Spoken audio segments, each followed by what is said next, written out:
I may have a problem, but I'm never going to admit to it. These are all my shoes that I take out onto the trails. Let's go over all these shoes and what I absolutely love and what I absolutely detest about some of these shoes. And then hopefully this will help narrow down your choice on your hiking shoes. Let's start off with these. These are the Merrell Moab Ventilator shoes. These are so old, I actually don't even remember when I got these. These are probably over 10 years old. These are leather, which we don't use anymore. In certain situations, they might be okay if you're just going out for really short hikes. You want a lot of protection on your feet because they're thick. As far as durability, these things are kind of like tanks on your feet. They honestly have almost no wear. The soles still look really good. Everything looks pretty good on them. As for grip, they actually are kind of smooth on the bottom. They have some pattern to it, but there's not a whole lot of real grip to them. So I wouldn't choose these as a real technical shoe. As far as comfort, they're actually not bad. They're really cushy. The only problem I have with them is they're just really thick. If you're used to wearing thinner shoes, these can be a little bit problematic because they just feel really big on your feet. Since these come in at 2 pounds, 1 ounce, they're really heavy, and I can't think of a situation where I would grab these in any scenario right now. So I think I would give these a pass. We're going in order of how these shoes came into my life. And second up, we have the Hoka Speedgoats. These are by far one of my favorite shoes and most hated shoe. These are the Speedgoat 2s. I had a pair of 4s as well in bright orange, which I absolutely loved. What I like about these is this massive sole gives you all that cushion you need if you're out for hours on end. It's just your feet, or you just don't have to worry about your feet. They're nice and cushy. At the same time, if you look here, you can see that this shoe is extremely narrow. If you have medium to wide feet, these can be problematic. Later in the instances of the Speedgoats, they came out with a wide version, and I was pretty excited about that. And I went and I tried a pair on, and lo and behold, they're huge. I mean, my foot was actually flopping around in there. I just kind of had to abandon the Speedgoat line, although they're one of my absolute favorites. As far as durability, these actually have performed really pretty well. So I have some other Hokas that did not perform that well. These shoes have a couple 100 miles on them, and there's no visible holes or anything, and these have been all over the trails and a lot of the rocks over here in the Northwest. If we look on the bottom, this is one of my favorite things about this shoe is the Vibram Mega Grip that's just covered all over the whole bottom. It's got really nice lug pattern, and you get really good grip. Even when it's wet, you just don't have to worry about slipping. You don't get any feel of the ground. Some people are like, oh, I can really feel the ground, and I never really knew what they were talking about, because you don't feel the ground with these shoes at all. You're kind of isolated from that, but they're still a fantastic shoe if your foot is narrow enough. I wear a 10.5, and these come in at 1 pound, 6.5 ounces. So they're almost a half a pound lighter than those Moab ventilators. If you're looking for a lighter shoe, this might be a good option. Next up, we have the Hoka Rincon 2s, and these are actually not really my trail shoes, but I wanted to show you these because there might be a certain scenario where you might actually want to use them. This pair comes in at just a smidge over 1 pound, which is super, super light. And you can actually really tell when they're on your feet. They have a really nice cushion here. They don't have a huge, like very durable grip on here on the bottom. But if you're on a trail that maybe has a lot of road walking, on a trail that just doesn't have a lot of variation, I think this could be a good option, especially if you need a lot of extra cushion. As far as durability, these probably have about 500 miles on the treadmill. They've never actually seen the outside world at all. The only thing that they've done is they've come apart here right on the back of the heel. But other than that, the uppers look great, and they still feel really good. So if you're looking for that super ultralight shoe that gives you a lot of cushion and comfort, I think the Rincon might be a good option. Next up, we have the Hoka Challenger ATR 5s, and these have been one of my favorite shoes. They just have one horrible flaw in them, which I'll show you in a second. But these are kind of their hybrid shoe, and this is like advertised as like you do a little bit of road walking, you do a lot of trail walking. This is kind of will get you between both of those. I was really excited about these shoes because they actually ended up fitting my foot really, really well. You can try on a gazillion pairs of shoes, and there's going to be that one pair that no one else likes, but then you really like. Well, this was it. It just has one fatal flaw, and let me show you. And it goes to its durability. And it's happened to me twice. I love them so much that I bought multiple pairs. I'm like, oh, it was a fluke. Well, it happened on every single pair I had. And right about the 300 mile mark, it starts to rip right here on the inside of your foot, and like to no fail, every single pair exactly the same spot, rips a big old hole and comes out there. As far as grip on the bottom, it looks like it would have really good grip, and the lug patterns are fantastic. The problem is they didn't use Vibram Mega Grip, which really irks me because these could have been perfect. But this is not Vibram Mega Grip. This is one of Hoka's something. I don't know what it is.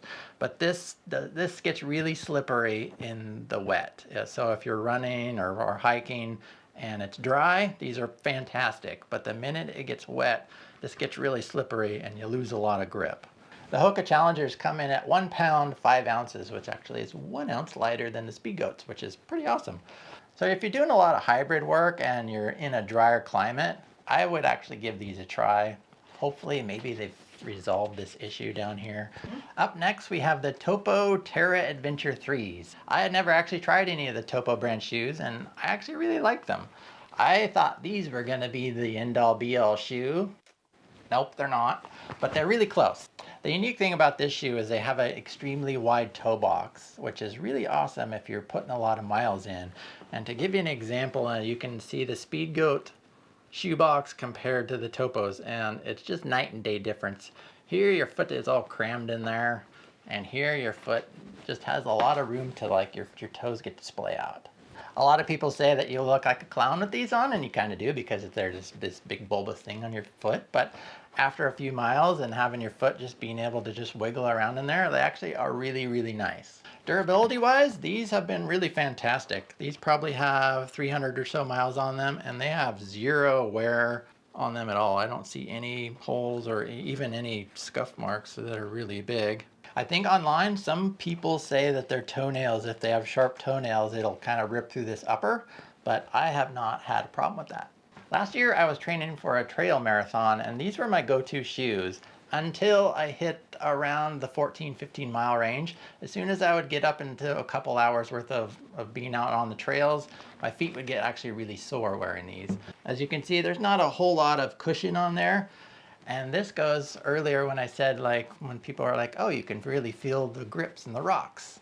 I'd never felt that until I wore these shoes, and you can see it flexes really good. If we look at the bottom, you can see the entire bottom of the shoe is covered with Vibram Mega Grip, and I have zero problems with these shoes. I would wear these things in any kind of weather and be super happy with them. The Topo Terraventure 3s come in at 1 pound, 7 ounces, so they're just a little heavier than the last two I showed you, but really not that bad. If you're doing lower miles, I think this is a fantastic option for you.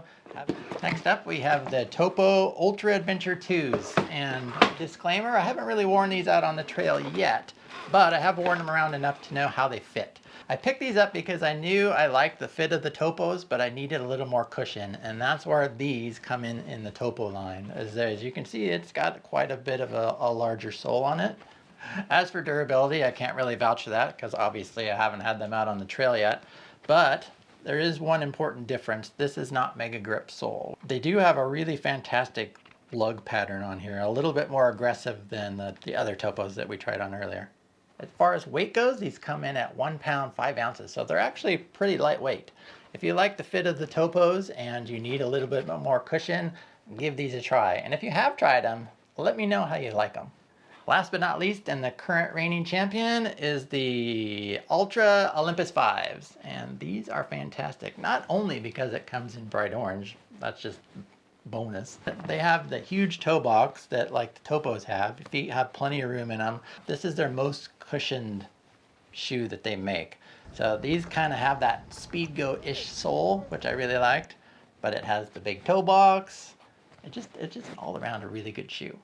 As far as durability on the Olympus, haven't had any problems whatsoever. They've got a few hundred miles in them as well. If you look at the bottom of the shoe, you can see it's got Vibram Mega Grip kind of ringed around the outside. I haven't had any problems with grip with this at all. Performed flawlessly in the wet and the dry and the mud. As far as comfort, it's got that really wide toe box, although it's a little narrower kind of up and down compared to some of the other ones, so you don't have a lot, your toes aren't kind of flopping around. They're in there, but they still have room to move, so I haven't had any blisters or don't have to worry about that. The Altra Olympus 5s come in at 1 pound, 10 ounces, so they're definitely on the heavier side compared to some of the other stuff we've looked at. but you've got this huge sole on there that gives you the maximum amount of cushion.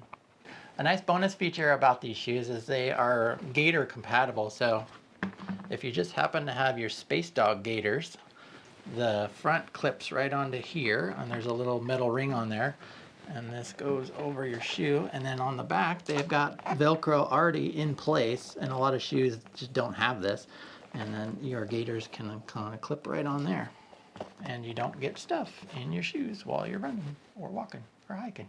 There is one thing I don't like about this shoe, and that's its price. It is extremely expensive. That being said, if you're doing big miles, you want a lot of comfort with this big sole, you want a lot of room for your toes, this is a fantastic option. So there you have it, every trail shoe I've ever had. And if you want to know what Kelly wears, she wears one pair. The New Balance Fresh Foam Hero version 6. She really likes them. Go watch this video next. You can find us at exploretrekadventure.com, and we'll see you next time.